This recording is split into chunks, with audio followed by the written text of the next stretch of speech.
দরদি ইয়া রাসূলুল্লাহ ওয়া ইয়া হাবিবাল্লাহ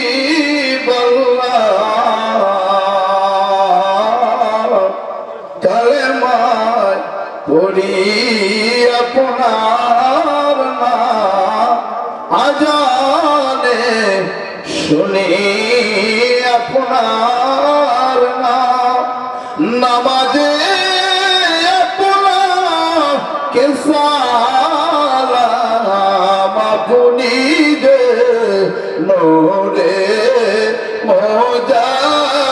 মুজাসসাম ইয়া নবী সালাম আলাইকা ইয়া রাসূল সালাম আলাইকা ইয়া হাবিবি সালাম আলাইকা সালাওয়াতুল্লাহ আলাইকা নবীজি গো ও গো মায়ার নবীজি আমার আমরা যে পাপী সকলে মিলিত আজকের মাহফিলে কিয়ামে ডাকি আপনাকে দেখা দাও একেবারে স্বপনে ইয়া নবী সালাম আলাইকা ইয়া রাসূল সালাম আলাইকা ইয়া হাবিবি সালাম আলাইকা সালাওয়াতুল্লাহ আলাইকা উম্মতের দরদি দয়াল নবীজি আমার তুমি বিনে ত্রিভুবনে কে আছে আমার বলুন তুমি বিনে ত্রিভুবনে কে আছে আমার কঠিন হাসরের দিনে নাফসি বলে কাঁদবে সহবে সেদিন উম্মতি বলে কাঁদবে আমার নবী সরোয়ার তুমি বিনে ত্রিভুবনে কে আছে আমার বলুন তুমি বিনে ত্রিভুবনে কে আছে আমার শুনে কোন মারহাবা আল্লাহ রাব্বুল আলামিন ডাক দিয়ে বলেন পৃথিবীর মানুষেরা রে ও আমার বান্দা বান্দিরা আল্লাহ রাব্বুল আলামিন পবিত্র কোরআনুল কারীমের মধ্যে সূরা আসর আল্লাহ পাক নাযিল করেছেন এই সূরাটা নাযিল করার পিছনে অনেকগুলা গুরুত্বপূর্ণ কারণ রয়েছে হাজিরিন আমরা সবাই কিন্তু দুনিয়ার স্বার্থের জন্য দুনিয়ার কর্মের জন্য সবাই আমরা গড়ির দিকে তাকায়া থাকি আমার টাইম কয়টা বাজতেছি অফিসে যাইতে হবে আমার চাকরি করতে হবে কিন্তু আল্লাহ রাব্বুল আলামিন এই পৃথিবীর জমিনে যে আল্লাহ পাক আমাকে আপনাকে এই হায়াত নামক জিন্দেগি দিয়ে আল্লাহ পাক পাঠিয়েছেন আল্লাহ যে নিয়ামত দান করেছেন আল্লাহ কেন বানাইলেন আল্লাহর গোলামি করার জন্য আল্লাহর দাসত্ব করার জন্য ওরে মুসলমান দুনিয়ার কাজের জন্য গরির দিকে তাকাইতে পারি কিন্তু আপনার আমার হায়াত আখিরাতের জন্য শেষ হয়ে যাচ্ছে একবারও কি বালিশের সাথে মাথাটা লাগাইয়া একবারও কি ভেবেছেন আজকে সারা দিনের ভিতরে আমি কয়টা ভালো কাজ করেছি আমি আখিরাতের জন্য আল্লাহর সন্তুষ্টির জন্য কয়টা ভালো কাজ করছি কখনো আমরা এই হিসাব মিলাই না এই হিসাব কখনো আমরা মিলানোর চেষ্টাও করি নাই শুধু দুনিয়ার হিসাবটা আমরা সকাল থেকে সন্ধ্যা ব্যবসার মধ্যে আজকে সারাদিনে কত টাকা বিক্রি হলো, লাভ কত টাকা হইল, সেটা আমরা হিসাব মিলাই।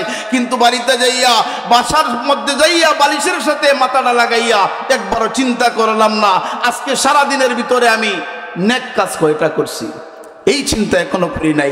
এইভাবেই দেখতে দেখতে একদিন আপনার আমার হায়াত শেষ হয়ে যায়, আজরাইল সামনে হাজির হয়ে যায়। সম্মানিত হাজিরিন, আমরা সবাই পথভ্রষ্ট হয়ে যাচ্ছি, আমাদের ঈমান দুর্বল হয়ে যাচ্ছে, দুনিয়ার মুহে দুনিয়ার মায়ায় পড়ে আমরা আখিরাতকে ভুলে যাচ্ছি। আল্লাহ পাক রব্বুল আলামিন এই সূরা আসরের মধ্যে আল্লাহ বলেন, ওয়াল আসরি ইন্নাল ইনসানা লাফি খুসর। আমি আশিকি ভাবি, মনে হয় আমি ভালো, আল্লাহর কাছে মনে হয় আমি প্রিয়। আপনাদের মধ্যে অনেক মানুষ রয়েছেন ভাবতে পারেন যে আল্লাহর কাছে আপনি দামি, আমি তো অনেক আমল করতেছি। কিন্তু আল্লাহ ওই আয়াতের মধ্যে কি বলেন দেখেন, আল্লাহ বলেন ইন্নাল ইনসানা লাফি খুসর। আল্লাহ রাব্বুল আলামিন আসরের কসমকে, সময়ের কসমকে আল্লাহ ডাক দিয়ে বলেন ইন্নাল ইনসানা লাফি খুসর, সমস্ত মানুষ ক্ষতিগ্রস্ত, সমস্ত মানুষ ক্ষতিগ্রস্ত। সমস্ত বলতে কি বোঝায়? সবাইকেই বোঝায়, কথা বলেন ঠিক কিনা? তো আল্লাহ যেখানে বললেন যে সমস্ত মানুষ ক্ষতিগ্রস্তের মধ্যে রয়েছে, এখন সবার মধ্যে কিন্তু আমরাও ঢুকে গেলাম। এখন আমরা যে এই ইবাদত করতেছি, আমরা আল্লাহর গুণগান করতেছি, তাহলে আমাদেরকেও কি আল্লাহ পাক বলেছেন? পরের শব্দে আল্লাহ কি বলেন, ইল্লাল্লাযীনা আমানু ওয়া আমিলুস সালিহাত। আল্লাহ প্রথম দিকে বলেছেন সমস্ত মানুষগুলা ক্ষতিগ্রস্তের মধ্যে রয়েছে, কিন্তু পরের আয়াতে আল্লাহ ডাক দিয়ে বলেন ইল্লা, না তবে, আমানু, যারা ঈমান আনয়ন করবে। সুবহানাল্লাহ পড়েন। আমানু, যারা ঈমানদার হবে। এখন ঈমানদার কারা? আমরা কিন্তু এমন ঈমানদার, সকালে আমাদের ঈমান থাকে, বিকালবেলা আমরা 10 টাকার কাছে, বিকালবেলা আমরা সাধারণ কিছুর কাছে আমরা ঈমানটা বিক্রি করে দিই। আমরা হইলাম ওই জাতের মুসলমান, কথা বলেন ঠিক কিনা? আমাদের ঈমান নড়ছড়, আমাদের ঈমান জাগায় রাখতে পারি না, এই ঈমানদারের কথা বলা হয় নাই। যারা আল্লাহর উপর বিশ্বাস রাখতে পারবে, যারা ইয়াকিন রাখবে দুনিয়ার সব যদি আমার বিরুদ্ধে চলে যায়, সমস্ত পৃথিবীর মানুষ সব কিছু যদি আমাকে না ভালোবাসে, কিন্তু তারপরে আমি আমার আল্লাহর উপর ভরসা রাখবো। কারণ দুনিয়ার কেউ যদি না থাকে, একজন থাকবেন, তিনি কে? জুড়ে বলেন কে? আল্লাহর উপর ভরসা যাদের থাকবে, এমন বিশ্বাস যাদের থাকবে, তারাই হলো ঈমানদার। আমানু ওয়া আমিলুস সালিহাত। 2 নম্বরে আল্লাহ ডাক দিয়ে বলেন যারা নেক আমল করবে, যারা আমলে সালিহা করবে। আমলে সালিহা বলতে কি বোঝায়? প্রথমে কিন্তু ঈমান, তারপরে আমল। আগে ঈমান আনতে হবে, তারপরে আমল করতে হবে। ঈমান যদি না আনেন, ঈমান যদি না থাকে, আমলের কোনো দাম। হিন্দু মানুষ যারা আছে, তারা যদি নামাজ পড়ে এশা রক্ত, তারা যদি ফজর পড়ে যে আজকে ফজরটা পড়বো, তাহলে তার কোনো লাভ হইব? সেটা বলেন লাভ হইব? কেন? তার তো ঈমান নাই, সে তো ঈমান আনে নাই। এই জন্য আগে ঈমান, তারপরে আমল। তো আল্লাহ বলেছেন প্রথম নাম্বার হলো ওই সমস্ত মানুষগুলা হলো আপনার ক্ষতিগ্রস্তের মধ্যে পড়বে না। 1 নাম্বার যারা ঈমানদার হবে। 2 নম্বরে ওয়া আমিলুস সালিহাত, যারা নেক কাজ করবে, ভালো কাজ করবে। নেক কাজ বলতে আমরা কি বুঝি? নেক কাজ বলতে শুধু নামাজ, রোজা, হজ, যাকাত, এইগুলোই কিন্তু নেক কাজের মধ্যে শেষ নয়। তাসবিহ, তাহলিল, কোরআন তেলাওয়াত, মানুষের সাথে সুন্দর ভাষায় কথা বলা, মানুষের উপকার করা, সুদ ঘুষ এইগুলা থেকে বিরত থাকা, এইগুলা আল্লাহর ইবাদত না? জুড়ে বলেন ইবাদত না? এই জন্য আমাদেরকে নেককারের অন্তর্ভুক্ত হওয়া লাগবে। কারণ আমরা জানি এই পৃথিবীটা আমাদের জন্য চিরস্থায়ী না, এই পৃথিবীর জমিনটা আমাদের জন্য হলো ক্ষণস্থায়ী। আমাদের সামনে আজরাইল একদিন হাজির হয়ে যাবে। আজরাইলকে আসবে না? জুড়ে বলেন আসবে না? আপনাদের বাগময়রা মনে হয় আজরাইল আসার কোনো আশঙ্কা নাই, কি বলেন? আজরাইল আমাদের নবীজির সামনেও মুলাকাত করছে। সুবহানাল্লাহ। কোন রসুলের সাথেও আজরাইলে মুলাকাত করছে। এই জন্য আমরা সবাই মরণশীল, আমরা সবাই মরবো। আমরা যাতে ঈমান নিয়ে কবরে যাইতে পারি, নেক আমল নিয়ে কবরে যাইতে পারি। আল্লাহর হাবিব সাল্লাল্লাহু আলাইহি ওয়াসাল্লাম উনার দরবারে জিবরাইল ফেরেশতা আজরাইলকে নিয়ে হাজির হয়ে গেলেন। সুবহানাল্লাহ। আপনারা যারা রাস্তায় আছেন আপনারা দয়া করে প্যান্ডেলের ভিতরে চলে আসুন, আমরা আপনাদেরকে তাবারুক দেওয়ার চেষ্টা করব। আপনারা সবাই ভিতরে আসুন। আমার ভাইয়েরা, বন্ধুরা, গভীর মনোযোগ, অন্তরের কান লাগান। আল্লাহর নবীর দরবারে জিবরাইল ফেরেশতা নবীজির দরবারে হাজির হয়ে গেছে। বলতেছিলাম বাগময়নার জমিনে আজরাইল আসতে কোনো পারমিশন লাগবনি? শুনে বলেন, পারমিশন লাগবো?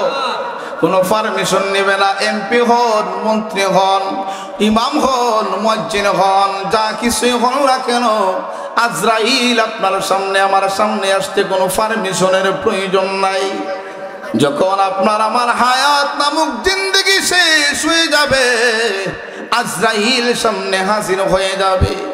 আল্লাহর নবী দুজাহানের বাদশা নবীজির দরবারে যখন আজরাইল হাজির হয়ে গেল, জিবরাইল ডাক দিয়ে কই, ইয়া রাসূলুল্লাহ, ইয়া হাবিবাল্লাহ, নবী গো, আপনি যদি অনুমতি দেন গো নবী, আপনার হুজরা মুবারকের মধ্যে আমি জিবরাইল মালাকুল মউত আজরাইলকে নিয়ে ঢুকতে চাই। নবীজির হুজরায় আজরাইল ঢুকবে পারমিশন নিয়ে। সুবহানাল্লাহ পড়বেন না? পৃথিবীর জমিনের মধ্যে আল্লাহর পরে যার সম্মান, আখিরি পয়গম্বর আপনার নবী আমার নবী রে, ওই নবীজির কাছে আজরাইল যাইতেও পারমিশনের প্রয়োজন হয়, অনুমতির প্রয়োজন হয়।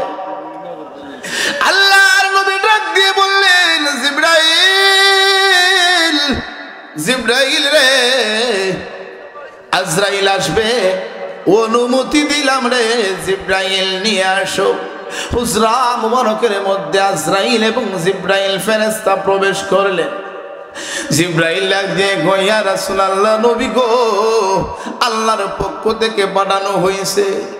ইয়া রাসূলুল্লাহ, আপনার দিদারের জন্য আল্লাহ রাব্বুল আলামিন আপনার জন্য অপেক্ষায় অপেক্ষমান, আপনাকে নিয়ে যাওয়ার জন্য আল্লাহ পাক আজরাইলকে পাঠাইছেন।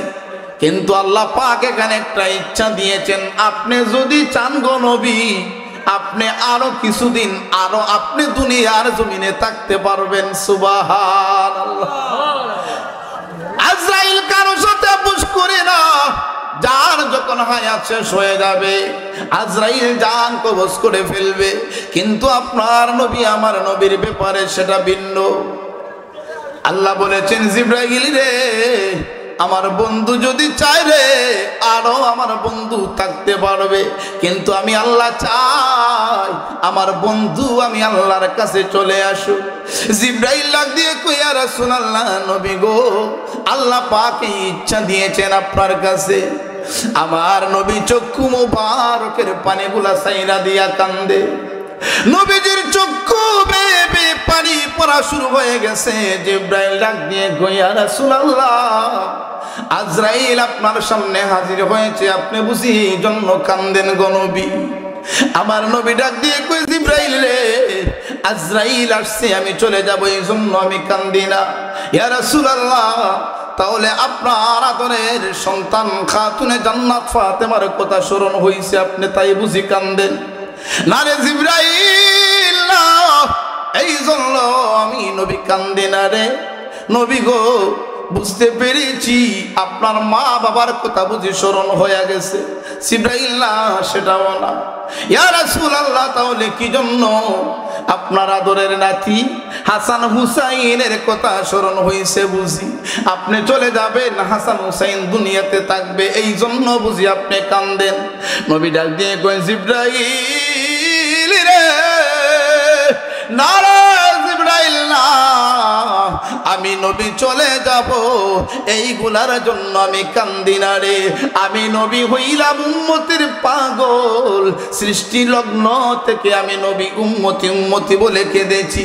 জিবরাইল আমি নবী এতদিন দুনিয়ার জমিনে ছিলাম রে, আমার গুনাহগার উম্মত গুনাহ করবে, আল্লাহ রাব্বুল আলামিন যদি আমার গুনাহগার উম্মতদেরকে গজব দিয়া যদি ধ্বংস করে দেয়। আগেরকার সময়ের নবী রাসূলগণদের উম্মতেরা যখন ছিলেন, মানুষ যখন গুনাহ করত, পাপ করত, আল্লাহ পাক একসাথে গজব দিয়া শেষ কইরা দিত। রে জিবরাইল আমি নবী কান্দি রে, আমি যখন দুনিয়া ছেড়ে বিদায় হয়ে যাব রে, আল্লাহর কাছে যখন আমি চলে যাব, আমার প্রেমিক উম্মতেরা রে কোথায় থাকবে? জিবরাইল ডাক দিয়ে কয় ইয়া রাসূলুল্লাহ নবী গো, আমি জিবরাইল আল্লাহর সাথে কথা বলতেছি। আমার আল্লাহ ডাক দিয়ে কই জিবরাইল আর দেরি করিস না, বন্ধুর কান মুবারকের মধ্যে যায় কথা বড় জানাইয়া দে রে। আমার বন্ধু যখন চলে আসবে, আমার বন্ধু উম্মতের চিন্তায় চিন্তিত, আমার বন্ধু প্রেমিক উম্মতের জন্য পাগল রে জিবরাইল, আমি আল্লাহ রাব্বুল আলামিন বলে দিলাম রে, কিয়ামত পর্যন্ত আমার বন্ধু নবীজির উম্মতের জামিনদার আমি আল্লাহ হয়ে গেলাম। উম্মতের দরদি দয়াল নবীজি আমার, তো বিবিনে ত্রিভুবনে কে আছে আমার, বলুন তো বিবিনে ত্রিভুবনে কে আছে আমার। কঠিন হাসরের দিনে নাফসি বলে কাঁদবে সহবে, সেদিন উম্মতি বলে কাঁদবে আমার নবী সরোয়ার, তুমি বিনে ত্রিভুবনে কে আছে আমার, বলুন তুমি বিনে ত্রিভুবনে কে আছে আমার। শুনে কোন মারহাবা।